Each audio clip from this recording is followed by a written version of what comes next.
दोस्तों नमस्कार। आज हम शुरुआत कर रहे हैं राज्य स्तरीय समान परीक्षा परीक्षा योजना 2024-25 की। कल हमने एक पेपर हल करवाया था क्लास 11th का, आज़ादी के बाद का स्वर्णिम इतिहास को लेकर। आज जो पेपर है वह है आज़ादी के बाद का स्वर्णिम भारत। कल इतिहास की बात थी, आज स्वर्णिम भारत है, यानी जो देश आज़ाद हुआ है उसके बाद में क्या क्या हुआ। और कक्षा 12 को लेकर इसमें जो ऑब्जेक्टिव जो क्वेश्चंस है आज उनको हल करेंगे अपन।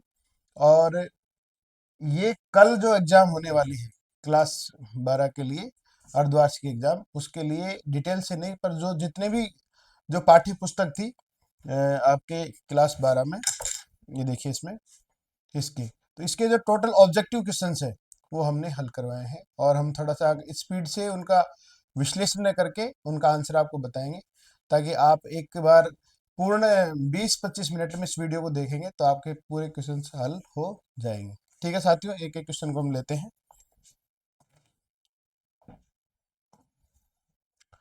पहला जो क्वेश्चन है वह है इसरो का। इसरो की स्थापना कब हुई?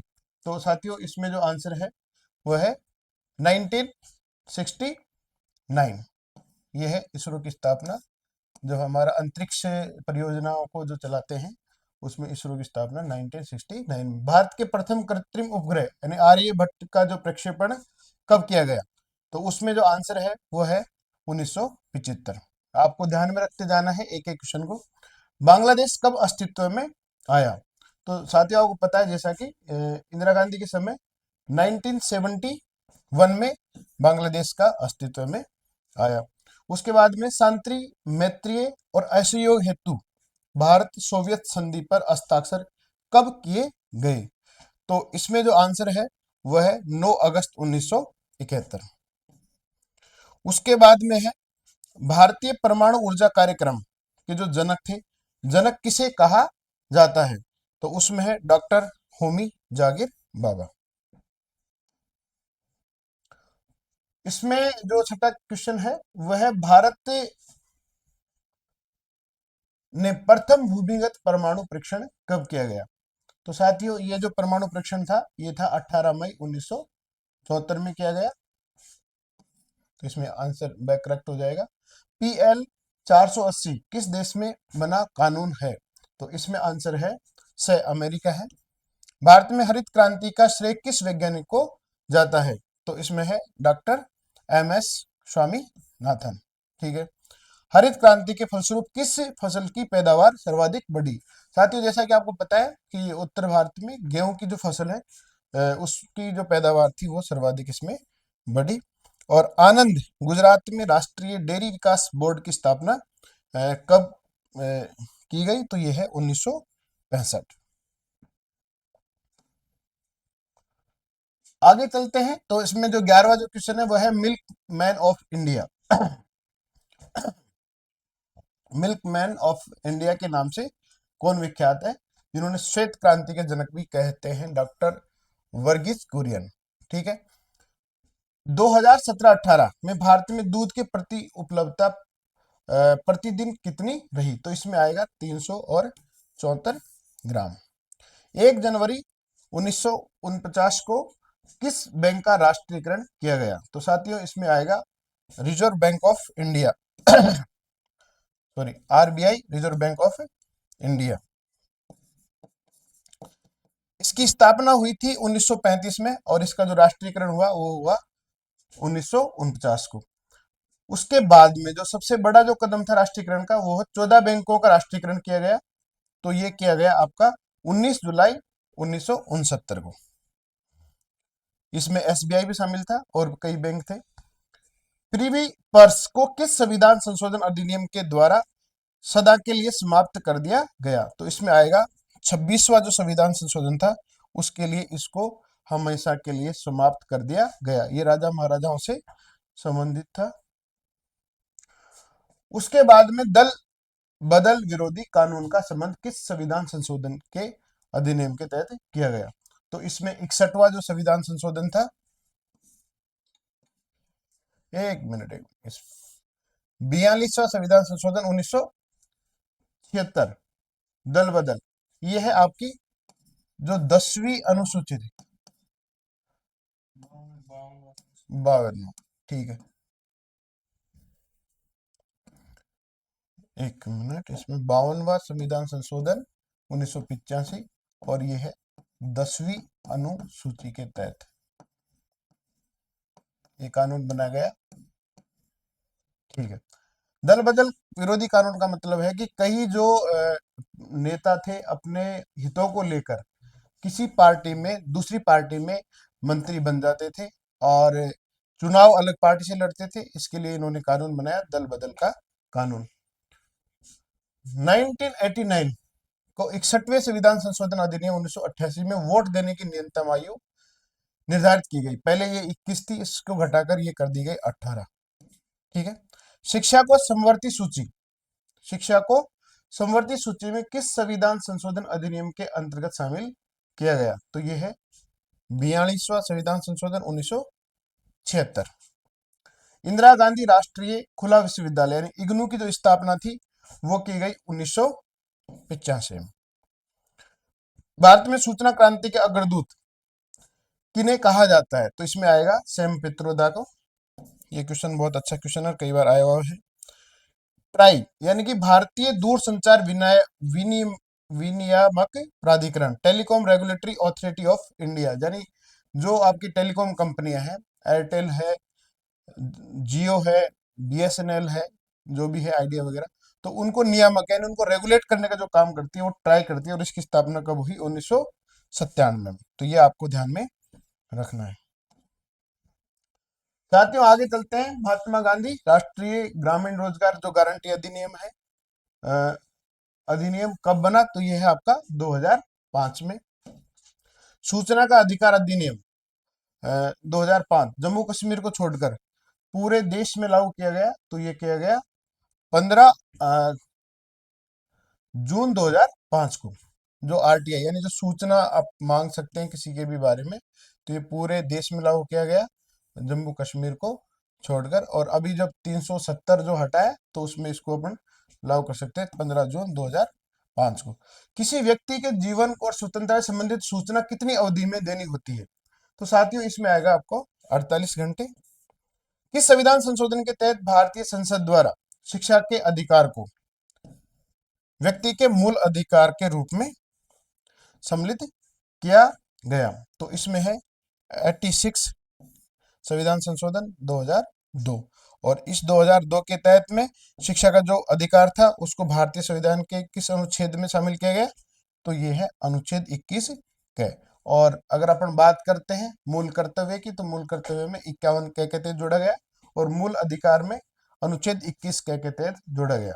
यानी इसमें यह है कि जो 6 से 14 वर्ष की जो आयु के जो बच्चे हैं उनको आपको अनिवार्यतः शिक्षा देनी पड़ेगी।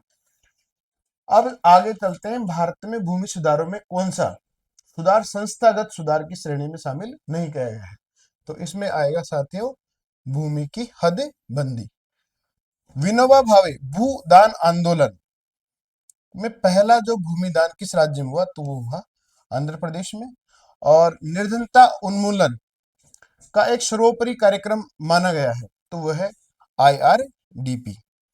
1 अप्रैल 1999 को 6 योजनाओं को मिलाकर एक नई योजना प्रारंभ की गई, तो वो थी SGSY। ठीक है, उसके बाद में मनरेगा का शुभारंभ कब हुआ? तो ये हुआ था 2006 में। ठीक है, प्रसिद्ध भाषण भाग्य वधु से चिर प्रतिष्ठित भेंट किन्होंने दिया गया? तो यह है पंडित जवाहरलाल नेहरू ने। बांडुंग सम्मेलन, बांडुंग जो सम्मेलन था ये कब आयोजित किया गया? ये हुआ 1955 में। गुटनिरपेक्षता को लेकर ये सम्मेलन हुआ था, और गुटनिरपेक्षता जो सम्मेलन था उसमें ये जवाहरलाल नेहरू और टीटो और अब्दुल नासिर ने भाग लिया था। और इसमें ये कौन नहीं था? तो इसमें था निकिता खुश्केव।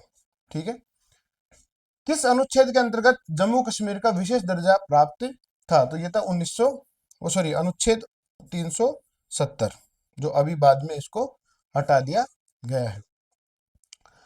भारत ने 1948 में ऑपरेशन पोलो कूट नाम से सैनिक कार्रवाई की गई। तो ये हुई आपको हैदराबाद में, जो नवाब थे वहां के और जो जनता थी वहां पर। तो ऑपरेशन हैदराबाद के तहत मतलब इसको भारत के जो उसमें मिला लिया गया और पुर्तगाली अत्याचारों से मुक्ति दिलाकर गोवा को भारत में कब शामिल किया गया? तो ये किया गया 1961 में। ठीक है,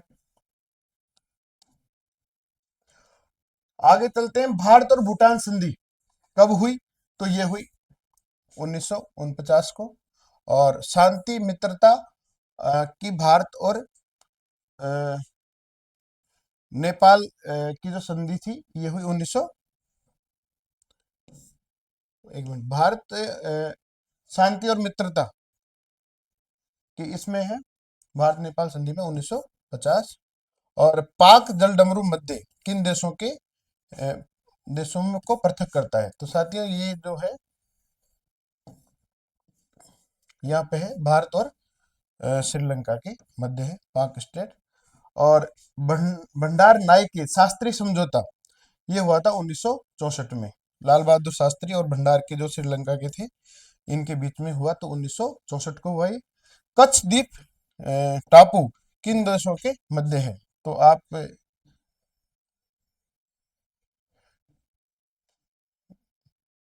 ये है आपका कच्छ है और ये आपके पाकिस्तान की सीमा है और ये आपकी भारत की है।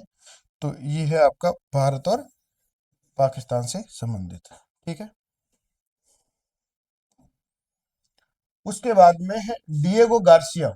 ये एक टापू है जो ये है हिंद महासागर में है। डिएगो गार्सिया आपको पता होना चाहिए। स्टार वार कार्यक्रम, स्टार वार कार्यक्रम ये है आपका अमेरिका में है। और किस एक को छोड़कर बाकी मुद्दों में भारत और बांग्लादेश के बीच तनाव पैदा किया गया? तो ये नौ मूरे जो द्वीप था उसके बीच में चकमा शरणार्थी, मौरी द्वीप ये है। इसके अलावा ये जो था मुद्दा ये था आपका म्यांमार वाला, यानी बर्मा और भारत के बीच में था। हालांकि रोहिंग्या शरणार्थी अभी भी ये स्थिति बनी हुई है। और गला ग्लानस्तो और पेरेस्ट्रोइका की नीति का संबंध किससे है? तो इसमें है आपका मिखाइल गोरबाचोव से इसकी नीति है। किस घटना का संबंध इंदिरा गांधी से नहीं है? तो शिमला समझौता का इंदिरा गांधी से है। नव एशियाई खेल और सातवां गुट निरपेक्ष ये जो समझौता है ये इंदिरा गांधी से नहीं है। तो इसमें आंसर हो जाएगा आपका ब। निम्न में से किस मुद्दे ने भारत और पाकिस्तान के बीच तनाव पैदा नहीं किया? ठीक है, भारत और पाकिस्तान के बीच में। तो साथियों सरक्रिक का मुद्दा भारत पाकिस्तान से जुड़ा हुआ है। सियाचिन मुद्दा जुड़ा हुआ है। तुलबल नौ परिवहन जुड़ा हुआ है। और इसमें जो क्रायोजेनिक जो इंजन वाला है ये भारत और पाकिस्तान का नहीं है। तो इसमें आंसर हो जाएगा आपका से। भारत ने सुकोई 30 MKI युद्धक विमान किस देश से खरीदे? तो इसमें है आपका फ्रांस। ये काफी सुर्खियों में रहा था उस समय।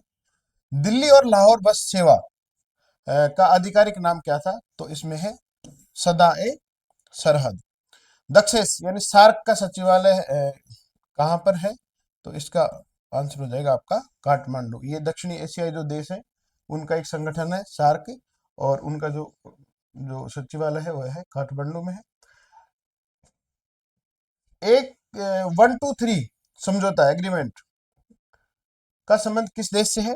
तो वह है आपका भारत और अमेरिका से है।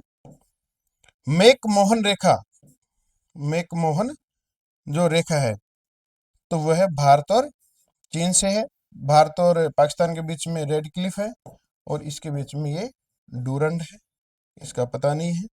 और किस भारतीय राज्य के पहले नेफा? तो इसमें आएगा आपका अरुणाचल प्रदेश।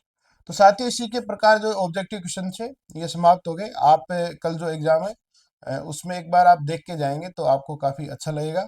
और उसके बाद में जो वार्षिक एग्जाम होगी उससे पहले हम इस किताब के जितने भी इंपॉर्टेंट क्वेश्चन हैं चाहे वन लाइनर है या जो डिस्क्रिप्टिव है उनको हम समझाएंगे और उनके तथ्यों का विश्लेषण भी करेंगे। तो अभी ये थोड़ा सा कल ही पेपर था और कुछ बच्चों के लगातार फोन आ रहे थे इसके बारे में कि सर आपने 11वीं के जो पेपर था उसका तो आपने थोड़ा बताया है, तो हम आपको इस पेपर को भी हल करवाना है, इसी को ध्यान में रखते हुए वीडियो बनाया है। धन्यवाद। आपको ये वीडियो कैसा लगा साथियों, और पुनः आपसे आशा रखते हैं कि आप इस वीडियो को ध्यान से सुनेंगे। धन्यवाद।